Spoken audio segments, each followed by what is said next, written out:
50 എണ്ണണമെന്നുണ്ടെങ്കിൽ misty ഫ്രാഗ്രൻസിന്റെയോ Roshan ഡയറീസോ follow ചെയ്തിട്ടുണ്ടായിരിക്കണം. അതല്ലെങ്കിൽ ഏതെങ്കിലും ഒന്ന് ഫോളോ ചെയ്തിട്ടുണ്ടെങ്കിൽ 20 എടുത്തിട്ട് എണ്ണാം. അതല്ല എന്നുണ്ടെങ്കിൽ ഒന്നും ചെയ്തിട്ടില്ലെങ്കിൽ നിങ്ങൾക്ക് 10 എടുത്തിട്ട് എത്ര വേണമെങ്കിലും എണ്ണി എടുക്കാം. 20 സെക്കൻഡ് ടൈം ഉണ്ടാവും. 20 സെക്കൻഡിനുള്ളിൽ എത്ര വേണമെങ്കിലും എണ്ണി. ഇതൊന്നും ഫോളോ ചെയ്തിട്ടില്ല. ഓക്കെ, അപ്പൊ 10 എടുത്തിട്ട് എണ്ണാം. ഒന്ന് ചെക്ക് ചെയ്തോളൂ. യൂട്യൂബ് ഉണ്ട്, യൂട്യൂബിൽ സബ്സ്ക്രൈബ് ചെയ്തിട്ടുണ്ടെങ്കിലും നിങ്ങൾക്ക് ഇതിൽ ഏതെങ്കിലും ഒന്ന് എടുത്തിട്ടുണ്ട്. ഷുവർ ആണല്ലേ? നമുക്ക് 10 എടുത്തിട്ട് എണ്ണാം. എടുത്തോളൂ. 20 സെക്കൻഡ്. ഇതിനെ ബാൻഡ് വെച്ചിട്ടാണോ? നിങ്ങൾക്ക് എങ്ങനെ നിങ്ങളെ സൗകര്യം പോലെ എടുത്തിട്ട് നിങ്ങൾക്ക് എണ്ണാം. സ്റ്റാർട്ട് ചെയ്യാൻ സ്റ്റാർട്ട് ചെയ്ത് തുടങ്ങൂ.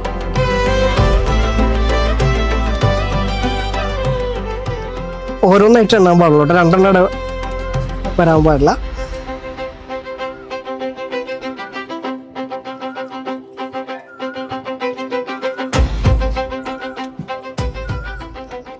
സ്റ്റോപ്പ്. എത്ര എണ്ണയുണ്ട്? കറക്റ്റ് ഒന്ന് ചെക്ക് ചെയ്ത് നോക്കിക്കേ. 23, 24, 25, 26, 27, 28, 29. 29 ഉള്ളത് കിട്ടിയില്ലല്ലോ. 290 കിട്ടിയില്ലേ? ഓക്കെ, അപ്പൊ ഒന്ന് ജസ്റ്റ് ഒന്ന് ചെക്ക് ചെയ്ത് നോക്കി. അഥവാ ഇല്ലാന്നുണ്ടെങ്കിൽ നമ്മൾ സപ്പോർട്ട് ചെയ്ത് വെക്കാം. സബ് ചെയ്യാ പോരെ. ശരി.